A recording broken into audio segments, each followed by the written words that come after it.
জামালপুরের সরিষাবাড়িতে easy bike চুরি ও চালককে শ্বাসরোধে হত্যা মামলায় 4 জনকে মৃত্যুদণ্ড দিয়েছেন আদালত। সেই সাথে প্রত্যেক আসামিকে 50,000 টাকা করে জরিমানা করা হয়েছে।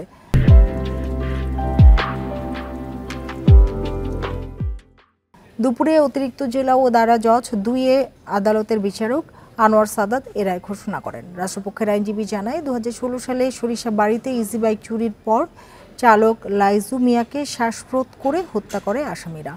এ ঘটনায় নিহতের পিতা বাদী হয়ে সরিষাবাড়ি থানায় একটি হত্যা মামলা দায়ের করলে জড়িত রুবেল মিয়া ও মনি তাহেরকে গ্রেপ্তার করে পুলিশ।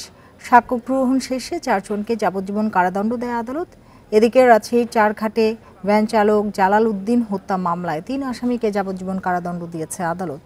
দুপুরে রাজশাহী অপরাধ দমন ট্রাইব্যুনাল আদালতের বিচারক মোহাম্মদ সাইফুর রহমান সিদ্দিক রায় দেন। গলায় রশি পেঁচাইয়া পরিকল্পিতভাবে হত্যা করেছে।